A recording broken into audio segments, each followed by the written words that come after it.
ৰাজ্য চৰকাৰ কৰ্মচাৰীৰ বাবে জনাব বিচাৰিছোঁ এটা গুৰুত্বপূৰ্ণ খবৰ। এবাৰ 2টা দিনৰ সলনি 10 দিনৰ ছুটিৰ বাবে দাবী উত্থাপন হৈছে যে 2টা দিনৰ পিতৃ-মাতৃ বন্দনাৰ সলনি ডিচেম্বৰৰ শেষত 10 দিনৰ ছুটি ঘোষণা কৰক।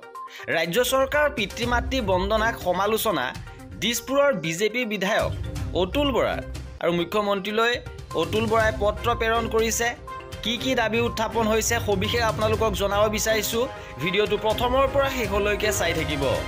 ৰাজ্যৰ চৰকাৰী কৰ্মচাৰীৰ কৰ্ম সংস্কৃতি গতি প্ৰদানৰ লক্ষ্যৰে মুখ্যমন্ত্ৰী ডক্টৰ হিমন্ত বিশ্ব শৰ্মাৰ চৰকাৰে গ্ৰহণ কৰিছিল পিতৃ-মাতৃ বন্দনাৰ বিশেষ কাৰ্যসূচী।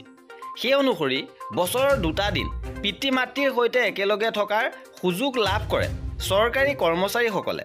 বিগত প্ৰায় 3 বছৰে চলি আহিছে এই নতুন ব্যৱস্থা। পিছে নতুনকৈ আৰম্ভ কৰা পিতৃ-মাতৃ বন্দনাক লৈ সমালোচনা দিছপুৰৰ বিজেপি বিধায়ক অতুল বৰাৰ যে বছৰৰ মাথোন 2টা দিনত কিয় পিতৃ-মাতৃৰ বাবে মুখ্যমন্ত্ৰীলৈ প্ৰেৰণ কৰা পত্ৰত দিছপুৰৰ বিধায়কগৰাকীয়ে উল্লেখ কৰিছে যে প্ৰয়োজনত বছৰৰ শেষত অৰ্থাৎ 21ৰ পৰা 30 ডিচেম্বৰলৈ জৰুৰীকালীন বন্ধ ঘোষণাৰ আহ্বান বিধায়কগৰাকীৰ, য'ত উক্ত সময়ত বহু কেইদিন বন্ধ থাকে। সেই দীঘলীয়া 10 দিন বন্ধ ঘোষণাৰ আহ্বান বিধায়কগৰাকীৰ।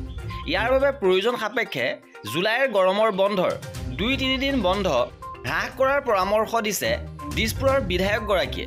কেৱল ইমানেই নহয়, দিছপুৰৰ বিধায়কগৰাকীৰ পত্ৰত PM বন্দনা কৰা এগৰাকী চিকিৎসকৰ প্ৰসংগ উত্থাপন হৈছে, য'ত চাকৰি জীৱনৰ গ্ৰামাঞ্চলত এবছৰ চাকৰি কৰাটো বাধ্যতামূলক। তেনে সময়ত মাথোন গ্ৰামাঞ্চলত 2 মাহ চাকৰি কৰি GMCHলৈ অহা বুলি গুৰুতৰ অভিযোগ বিধায়কগৰাকীৰ, যি কথা পূৰ্বৰ স্বাস্থ্যমন্ত্ৰীগৰাকীক অৱগত কৰিছিল অতুল বৰাই। কিন্তু কোনো ব্যৱস্থা গ্ৰহণ নকৰাৰ অভিযোগ মুখ্যমন্ত্ৰী ডক্টৰ হিমন্ত বিশ্ব শৰ্মাক। পিছে মুখ্যমন্ত্ৰীলৈ প্ৰেৰণ কৰা এই পত্ৰৰ পিছত পিতৃ-মাতৃ বন্দনাৰ সময় আৰু চিকিৎসকগৰাকীৰ বিৰুদ্ধে কিবা ব্যৱস্থা গ্ৰহণ কৰে নে নাই, সেয়া হ'ব সময়ত লক্ষণীয়। আৰু কৰ্মচাৰীসকলৰ খা খবৰৰ বাবে আমাৰ চেনেলটো ছাবস্ক্ৰাইব কৰি ৰাখিব। ভিডিঅ'টো শেষলৈকে চোৱাৰ বাবে বহুত ধন্যবাদ।